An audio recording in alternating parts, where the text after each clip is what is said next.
नमस्कार, स्वागत है आपका करियर एडुनेस्ट पर। और दोस्तों, इस वीडियो में हम डिस्कस करने वाले हैं सेमेस्टर फर्स्ट का माइनर पेपर जो कि जियोग्राफी सब्जेक्ट का है, जिसका नाम है an introduction to planet earth. इस माइनर पेपर को के इम्पोर्टेंट क्वेश्चन को हम इस वीडियो में डिस्कस करेंगे। ये आपका सिलेबस है। सिलेबस ज़्यादा लंबा चौड़ा नहीं है, छोटा सा सिलेबस है। और इस सिलेबस के अकॉर्डिंग जो इम्पोर्टेंट क्वेश्चन बनते हैं 2026 के एग्जाम के लिए, वो हम लेकर हाजिर है। पीडीएफ आपको मिलेगी अपनी वेबसाइट पे, जहां स्टडी मटेरियल टैब से आप इसको एक्सेस कर पाओगे। तो चलिए करते हैं शुरुआत इस सेक्शन 1 के साथ।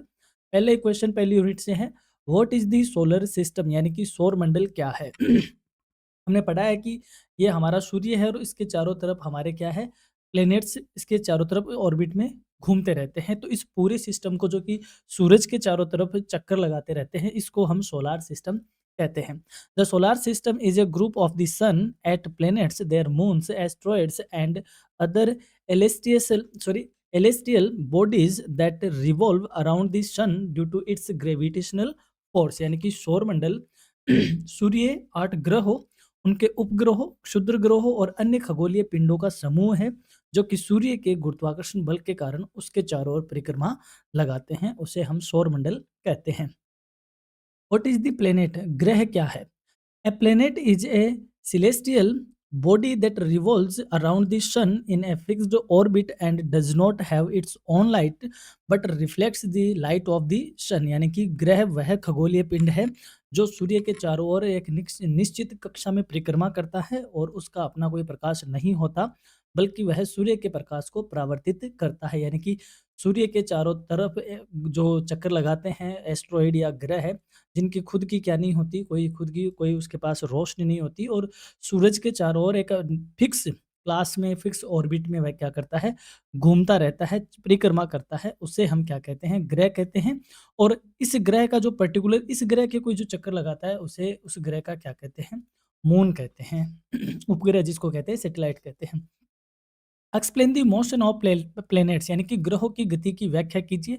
Planets move around the sun in elliptical orbits and also rotate on their own axis. यानी कि ग्रह सूर्य के चारों ओर दीर्घ वर्ताकार कक्षाओं में परिक्रमा करते हैं और अपनी दूरी पर भी घूमते हैं। यानी कि सूर्य के चारों तरफ तो घूमते ही घूमते हैं, साथ में अपनी जगह, अपनी दूरी पर भी वह क्या करता है, घूमता है। यानी कि अपनी दूरी पर ऐसे घूमता है और ऐसे घूमता हुआ वह सूर्य के क्या करता है, चक्कर लगाता है। These motion cause day, night and changes in season. और ये जो गतियाँ है, इससे दिन, रात और ऋतुओं में क्या होता है, परिवर्तन होता है। जैसे धरती है, धरती अपनी दूरी पर भी घूमती है, यानी अपने खुद के एक्सिस पे भी घूमती है, जिसको घूमने में उसे कितना टाइम लगता है, 24 घंटे लगते हैं। और सूर्य के चारों तरफ घूमने में उसको कितना टाइम लगता है, उसको 364 से 1/4 या 365 से 1/4 दिन उसको लगता है। तो ये अपन ने पढ़ रखा है। तो इससे क्या होता है, दिन रात होते हैं और सीजन्स चेंज होते हैं। What is the shape of the earth, यानी पृथ्वी का आकार कैसा है। The earth is nearly spherical in shape but slightly flattened at the poles and bulge at the equator, so it is called an oblate spheroid। पृथ्वी का आकार लगभग गोलाकार है, लेकिन ध्रुवों पर थोड़ी चपटी है और भूमध्य रेखा पर उभरी हुई है, इसलिए इसे चपटा गोलाब कहा जाता है। यानी कि पृथ्वी का आकार लगभग इस तरीके का है। यानी यहाँ से जो पोल्स है, वहाँ से थोड़ी सी चपटी है, फ्लैट है, बाकी ऑलमोस्ट गोल है। नेक्स्ट क्वेश्चन है, what is the size of the earth, यानी पृथ्वी का आकार कितना है। The earth has a diameter of about 12,756 kilometres at the equator and is the fifth largest planet in the solar system. यानी कि पृथ्वी का भूमध्य रेखीय व्यास लगभग 12,756 किलोमीटर का है और यह सौरमंडल का पांचवा सबसे बड़ा ग्रह है। यानी कि जो पृथ्वी है, जो 0 डिग्री इक्वेटर है, तो यहाँ से लेकर इसके इधर तक का जो डायमीटर है वो कितना है, 12,756 किलोमीटर का है और ये सोलर सिस्टम का पांचवा सबसे बड़ा ग्रह है। व्हाट इज द मून, चंद्रमा क्या है। The moon is the natural satellite of the earth that revolves around it and reflects sunlight influencing tides and night illumination. यानी कि जो चंद्रमा है वो पृथ्वी का प्राकृतिक उपग्रह है, जो पृथ्वी के चारों ओर परिक्रमा करता है और सूर्य के प्रकाश को परावर्तित करता है, जिससे जमार बाटा और रात्रि प्रकाश प्रभावित होते हैं।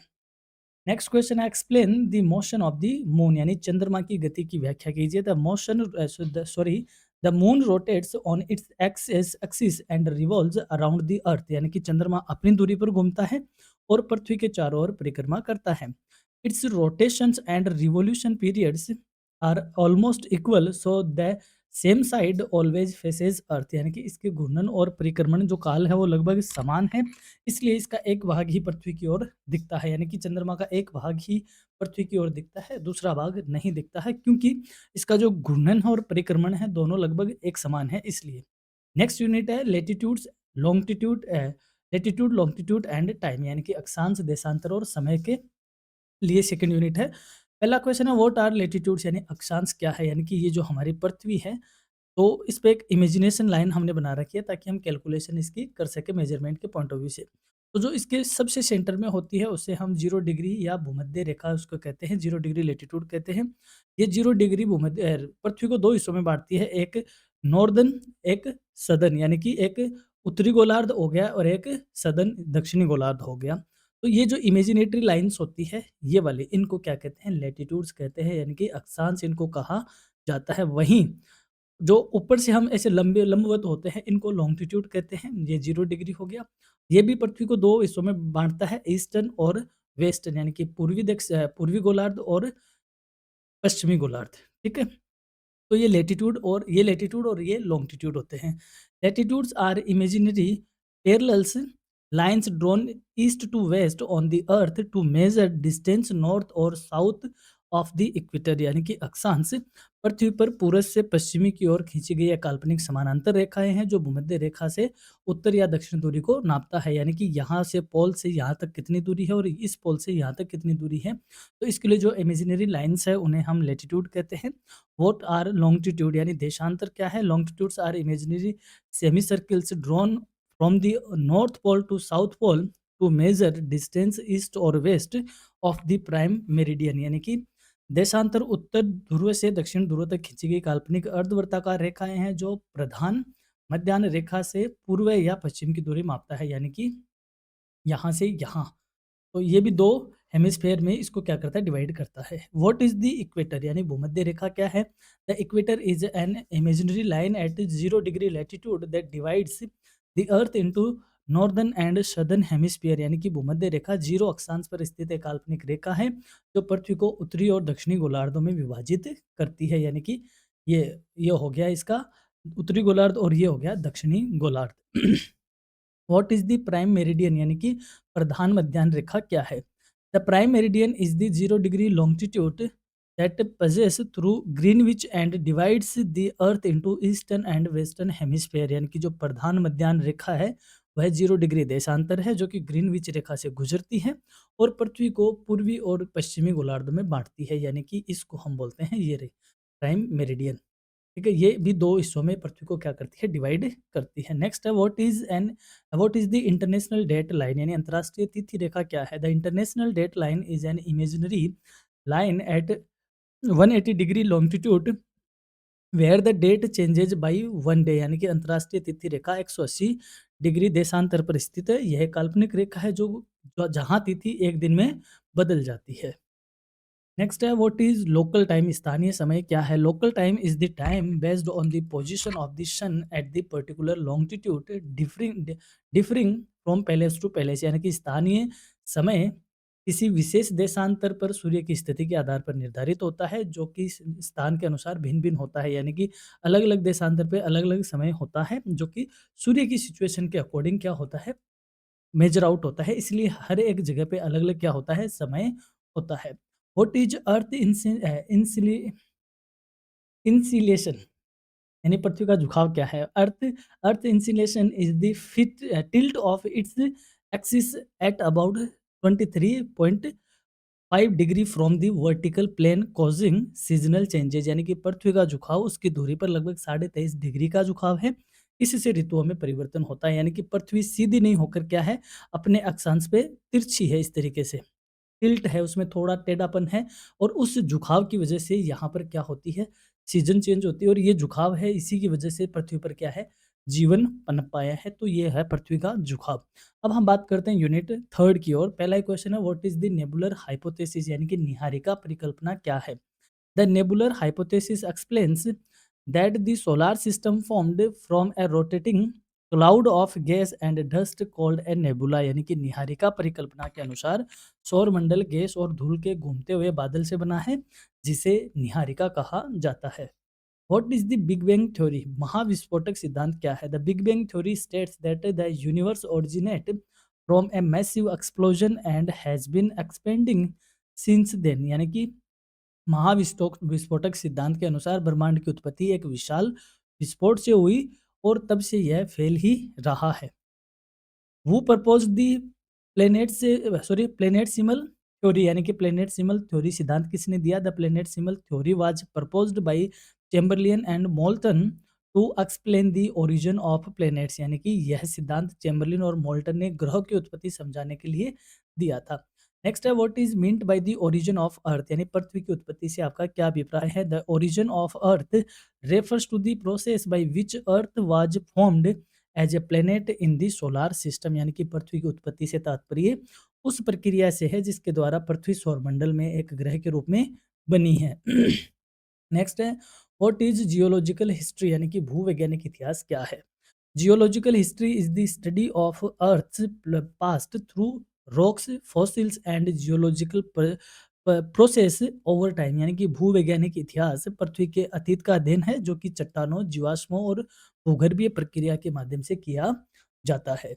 नेक्स्ट है, what is evolution of earth, पृथ्वी का विकास क्या है? Evolution of earth refers to the gradual physical and geological changes earth has undergone since its formation, यानी कि पृथ्वी का विकास उसके निर्माण के बाद से हुए कर्मिक, भौतिक और भूवैज्ञानिक परिवर्तनों को दर्शाता है। यानी कि पृथ्वी जब बनी उसके बाद जो पृथ्वी में जो चेंजेज हुए, चाहे वो उसके फिजिकल चेंजेज हो या जियोलॉजिकल चेंजेज हो, वो सारे पृथ्वी के इवोल्यूशन को बताते हैं। व्हाट आर फॉसिल्स, यानी कि जीवाश्म क्या है? Fossils are the preserved remains और impressions on of ancient plants and animals found in rocks, यानी कि जीवाश्म प्राचीन पौधों और जीवों के संरक्षित अवशेष या छाप होते हैं जो कि चट्टानों में पाए जाते हैं। यानी कि जो चट्टानें हैं, चट्टानों में जो भी पुराने जो प्लांट वगैरह है या कुछ जानवर थे, उनके कोई जो अवशेष वगैरह मिल जाते हैं हमें, उन्हें क्या कहा जाता है? फॉसिल्स कहा जाता है, जीवाश्म कहा जाता है। जैसे कोई डायनासोर का कुछ मिल गया तो वह फॉसिल कहा जाएगा। नेक्स्ट है फोर्थ यूनिट, जिसमें हम अर्थ, सन और मून रिलेशंस जानेंगे।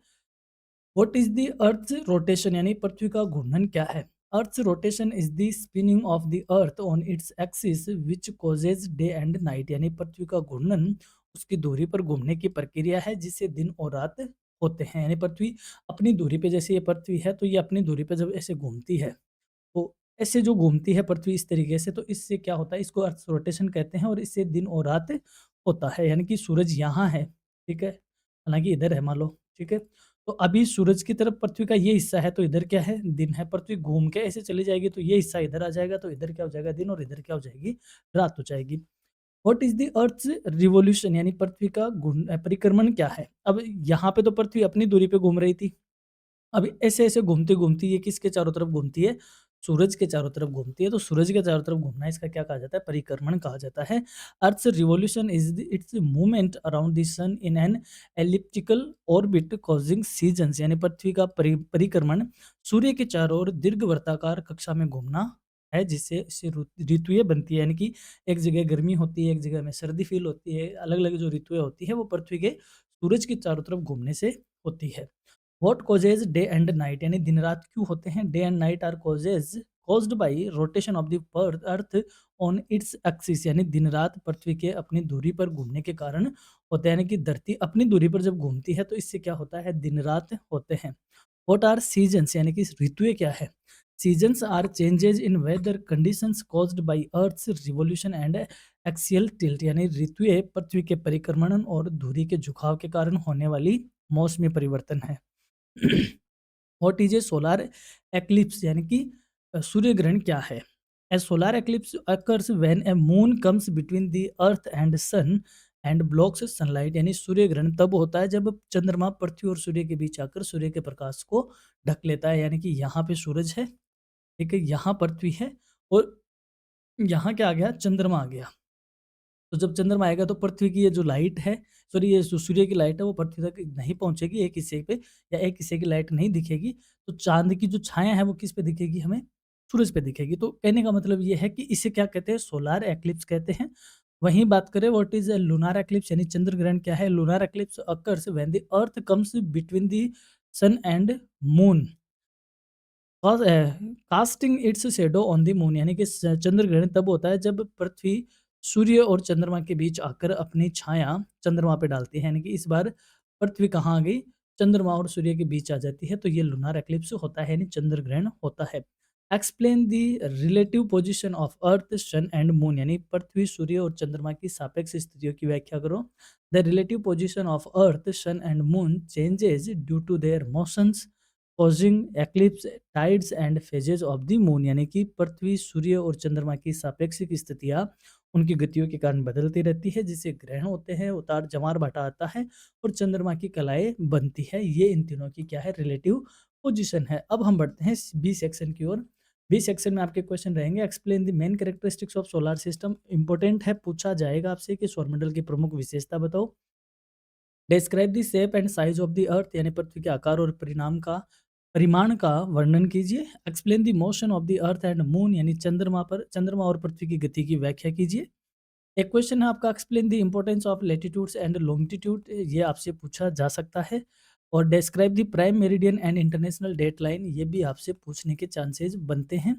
नेक्स्ट है explain local time and time zones यानी कि स्थानीय समय और समय क्षेत्र की व्याख्या करो।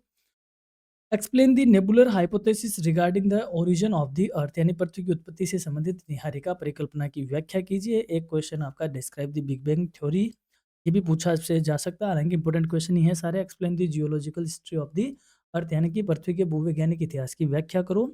Explain the rotation of the earth and its effect, पृथ्वी के घूर्णन और इसके प्रभाव की व्याख्या करो, ये क्वेश्चन आपका बन सकता है।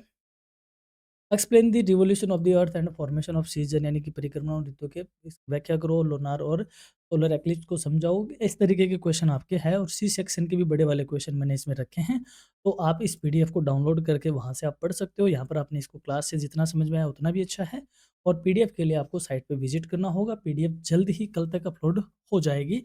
तो ये थी अपनी ज्योग्राफी सेमेस्टर फर्स्ट का जो माइनर पेपर है उसकी क्लास। होप आपको समझ में आई होगी। क्लास अच्छी लगती है तो डेफिनेटली कमेंट करें, अपने दोस्तों के साथ शेयर करें, और एग्ज़ाम देकर आए उसके बाद भी आप कमेंट करें कि क्लास ने किस तरीके से आपको बेनिफिट पहुंचाया। तो यही हमारी ओर से आपको एग्ज़ाम के लिए बहुत बहुत शुभकामनाएं। Have a great day, have a nice time, thank you.